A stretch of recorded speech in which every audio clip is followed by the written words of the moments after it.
Aviation wasn't my childhood love. It wasn't my first love.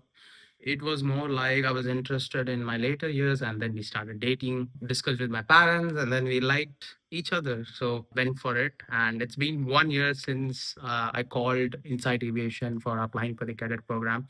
It was around December 2024, and now it's December 2025. Uh, so I want to share my experience in this 1 year and what I've learned in this field and the differences compared to my previous employment, which was as a software engineer in a tech field. So let's get started. I just want to address something that I've never spoken about is pilot salaries. So pilot salaries in India, on average, let's talk about it. As a JFO, when you join, it's gonna be around 1 lakh. You'll be a JFO for around 6 months, I guess. And then first officer, you earn 2.5, and SFO, you earn around 3.5, and as a captain, starting from 4.55. And then eventually you can reach up to more than 10 lakhs when you take up more responsibilities in the airlines. And I'm talking about per month before taxes. So this is the typical trend that you would see. The question that a lot of people will have before deciding or taking a step into aviation is it really worth it? The initial investment is 1 crore. If you ask me financially, yes, it is worth it, but you should like most of the factors in aviation. If you don't, then it's not worth it. What are the alternatives? If you had done a degree, then you have a lot of alternatives. So eventually, the biggest or most obvious factor that you would consider as an alternative is a tech job or a marketing job or these kind of jobs, corporate jobs, right? Who earns more?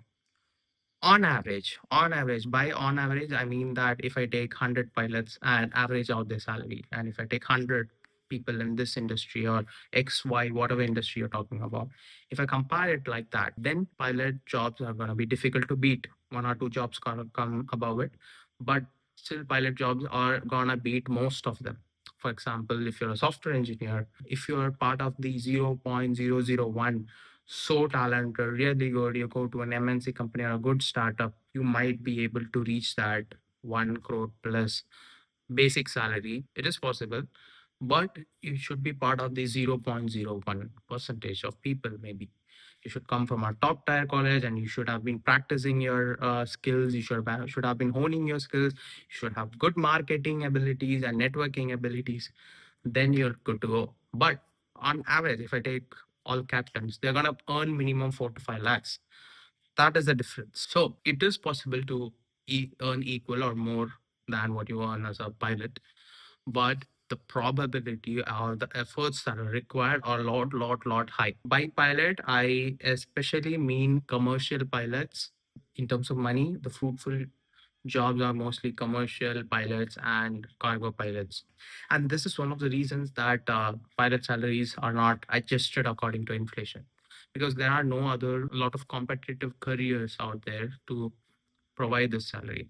If you take other countries, there are a lot of competition between airlines, there are a lot of competition between careers for youngsters to choose between. So the salary, of course, competes with each other and increases. But in India, there aren't a lot of competitions for being a pilot. It's easily one of the top 5 high paying jobs in India. Jobs. There's another option, business, but your risk factor increases.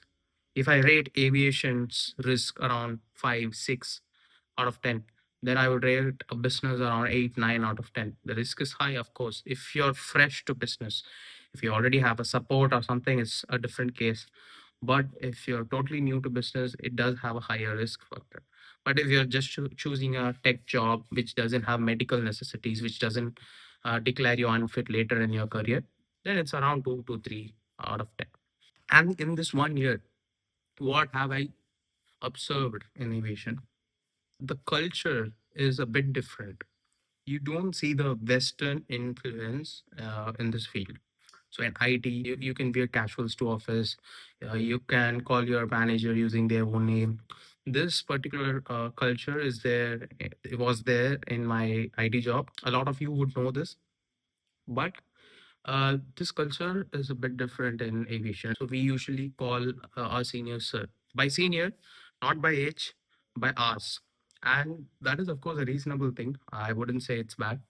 Uh, Calling someone who is experienced than us is definitely important, so that we emphasize that we respect them and they also should feel in a good way to teach us. In aviation, you can see people who are old learning from people who are young.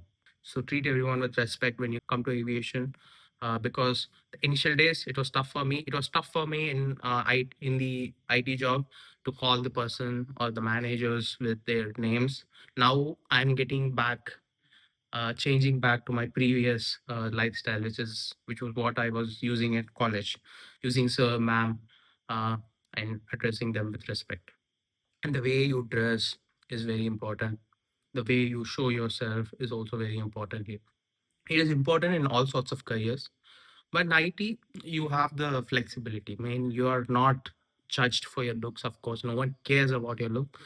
The way or the impact that you have on the job is through your coding skills, because most of the time you're working in a laptop, but here you're gonna see people, people are gonna see you, people are gonna need to have the trust in you to give you a certain responsibility. And I would say, don't consider aviation as a career. It's more of a lifestyle change when you switch to aviation, because consider you're switching from an IT consultant to a core electronics job or core mechanical job. Whatever changes will change inside the 8 or 10 hours that you're going to work in a day. But in aviation, your lifestyle changes, because after your work, you could be in your home or you could be in a layover in a hotel, and you might be with your family. You might take your family to the layover, or you might miss your family.